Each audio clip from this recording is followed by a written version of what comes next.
Bismillahirrohmanirrohim. Assalamualaikum warahmatullahi wabarakatuh. Apa kabarnya kalian semua?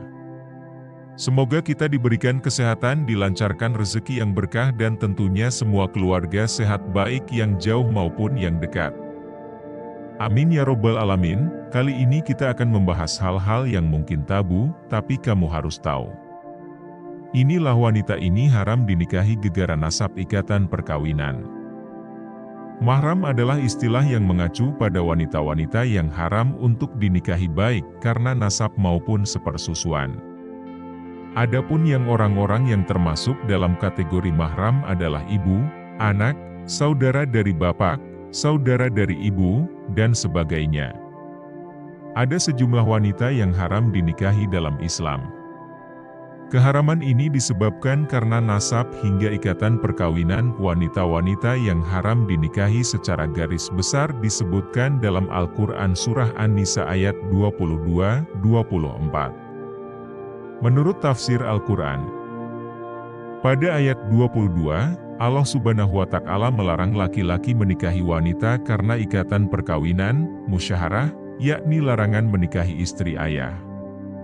Allah Subhanahu wa Ta'ala berfirman, artinya, janganlah kamu menikahi wanita-wanita yang telah dinikahi oleh ayahmu, kecuali kejadian pada masa yang telah lampau. Sesungguhnya, perbuatan itu sangat keji dan dibenci oleh Allah, dan seburuk-buruk jalan yang ditempuh. Quran Surat An-Nisa 22. Di dalam kamus Al-Mu'jam Al-Wasit disebutkan bahwa al-mahram itu adalah dzul hurmah, yaitu wanita yang haram dinikahi. Dengan kata lain, mahram adalah para wanita yang diharamkan untuk dinikahi, baik karena faktor kerabat, penyusuan ataupun berbesanan. Mengetahui siapa yang mahram atau bukan bagi kita sangat penting, terlebih hal ini juga telah diatur dalam Al-Quran. Untuk lebih memahami apa itu mahram, berikut penjelasan selengkapnya. Mahram mu'abbad. Berdasarkan sebabnya, mahram mu'abbad dapat dibedakan menjadi tiga, yakni karena nasab, karena ikatan perkawinan, dan karena persusuan. Mahram mu'abbad karena nasab, ada sebab-sebab yang membuat seorang menjadi seorang mahram, salah satunya adalah nasab. Adapun wanita yang termasuk dalam golongan mahram berdasarkan nasab, antara lain sebagai berikut. 1. Ibu. Ibu merupakan sosok wanita yang hukumnya haram untuk dinikahi. Yang dimaksud ibu dalam hal ini antara lain adalah ibu kandung, dan nenek ke atas. 2. Anak perempuan. Yang termasuk di sini adalah anak perempuannya, cucu perempuannya, dan terus ke bawah. 3. Saudara perempuan. 4. Bibi dari jalur ayah. Yang dimaksud di sini adalah saudara perempuan dari ayahnya ke atas. Termasuk di dalamnya adalah bibi dari ayahnya atau bibi dari ibunya. 5. Bibi dari jalur ibu. Yang dimaksud di sini adalah saudara perempuan dari ibu ke atas. Termasuk di dalamnya adalah saudara perempuan dari ibu ayahnya. 6. Anak perempuan dari saudara laki-laki dan saudara perempuan, keponakan. Yang dimaksud di sini adalah anak perempuan dari saudara laki-laki atau saudara perempuannya, dan ini terus ke bawah, mahram mu'abbad karena perkawinan. Seseorang yang tadinya bukan merupakan mahram bisa menjadi mahram, yakni karena perkawinan. Adapun wanita yang menjadi mahram karena ikatan perkawinan adalah sebagai berikut. 1. Istri dari ayah, termasuk ibu tiri. 2. Ibu dari istri, ibu mertua. Ibu mertua ini menjadi mahram selamanya, mu'abbad, dengan hanya sekedar akad nikah dengan anaknya, meski anaknya tidak disetubuhi, menurut mayoritas ulama. Yang termasuk di dalamnya adalah ibu dari ibu mertua dan ibu dari ayah mertua. 3. Anak perempuan dari istri, robibah.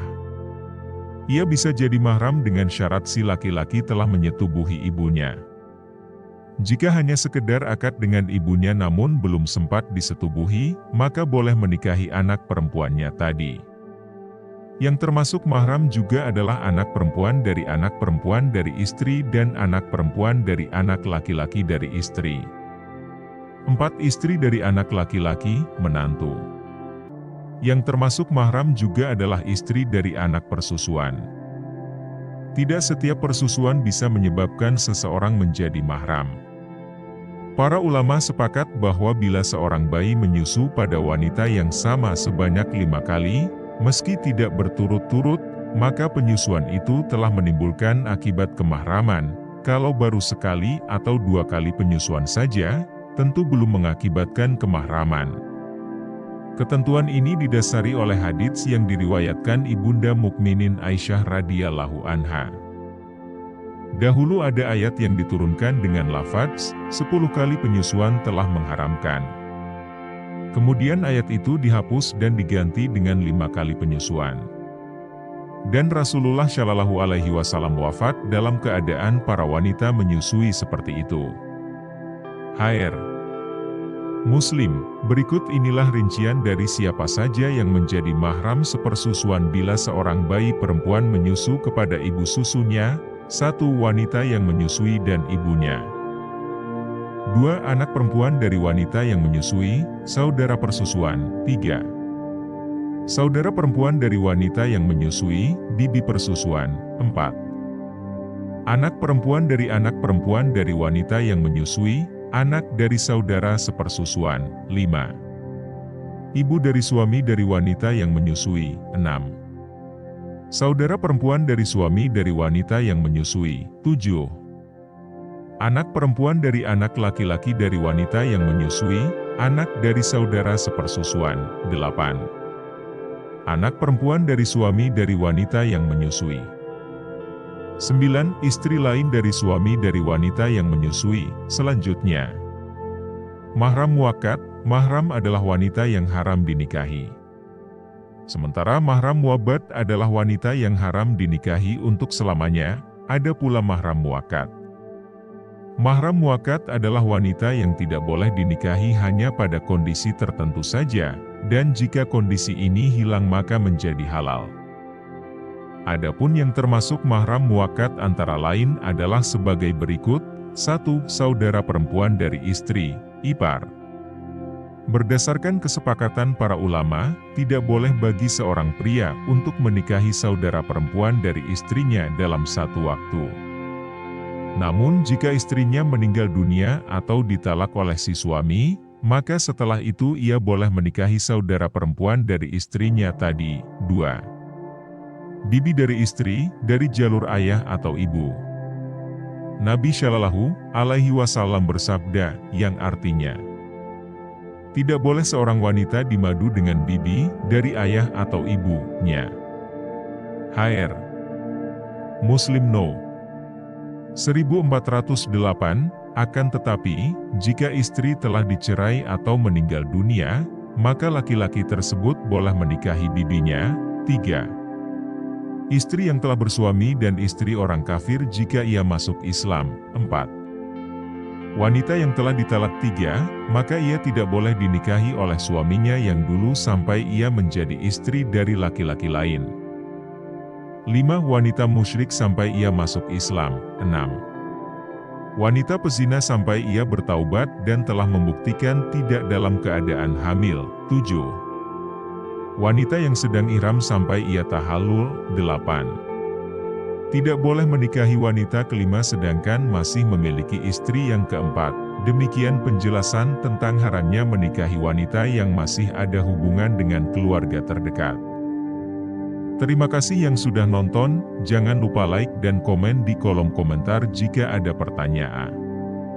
Terakhir jangan lupa subscribe. Wassalamualaikum warahmatullahi wabarakatuh.